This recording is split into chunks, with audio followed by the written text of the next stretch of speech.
Friends സെക്കൻഡുകൾ വ്യത്യാസത്തിലായിട്ട് cycle കയ്യിൽ കിട്ടിയത്. അറബ് വീട്ടിൽ നിന്നും അവരെ മാഡം പറഞ്ഞ് സൈക്കിൾ വേണ്ട ഒഴിവാക്കാൻ വേണ്ടിയിട്ട് 24 മണിക്കൂറും ഞാൻ അവിടെ ഉള്ളപ്പോൾ എന്നോടൊരു വാക്ക് പറയാതെ അവരുടെ ഇഷ്ടത്തിന് അവർ പുറത്ത് കൊണ്ടുവിടാൻ വേണ്ടി പോകായിരുന്നു കേട്ടോ. ഞാൻ അണ്ണൻ്റെ വീട്ടിൽ ഭക്ഷണം ഉണ്ടെന്ന് പറഞ്ഞാണ്ട് പോയി നോക്കാൻ പോയിട്ട് തിരിച്ചു വരായിരുന്നു. അപ്പോഴാണ് ഈ കാഴ്ച കണ്ടത്. ഞാൻ ചോദിച്ചത് എന്താണ് പരിപാടി എന്ന്.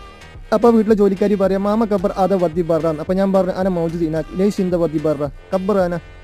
വീട്ടിലെ ഫുഡ് വേസ്റ്റും ബാക്കിയുള്ള കച്ചറും കാര്യങ്ങളൊക്കെ നമ്മൾ കൊണ്ടുവരണം. ഇതേമായിട്ട് എന്തെങ്കിലും സാധനം ഉണ്ടെങ്കിൽ അത് നമ്മളോട് പറയില്ല, നേരെ കൊണ്ടുപോകാൻ പുറത്തേക്ക്. അതിനുള്ള ബുദ്ധിയും വിവരമൊന്നും ഐറ്റേക്കില്ല. ചില ആൾക്കാർ പറയട്ടോ ഇത് ആവശ്യമില്ലാത്തതാണ്, എനിക്ക് വേണമെങ്കിൽ നീ ഉപകരിച്ചോന്ന്.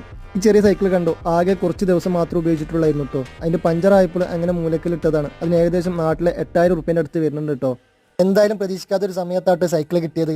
കയ്യിലുള്ള സൈക്കിളാണെങ്കിൽ പൊട്ടും ചെയ്ത് സുഹൃത്തിൻ്റെ സൈക്കിൾ അവന് തിരിച്ചു കൊടുക്കുകയും ചെയ്യാം. ഒന്ന് കൈ സെറ്റാക്കിയപ്പോൾ സംഭവം സൂപ്പറായിട്ടോ. 80-90 കാലഘട്ടങ്ങളിൽ പല ആളുകളും ആഗ്രഹിച്ചൊരു സ്വപ്നമായിരിക്കും സൈക്കിൾ എന്ന് പറഞ്ഞത്. പഴയ കാലഘട്ടത്തിൽ പല ആളുകൾക്കും സൈക്കിളിനെ പറ്റി കുറേയേറെ കഥകളും പറയാനുണ്ടാവും.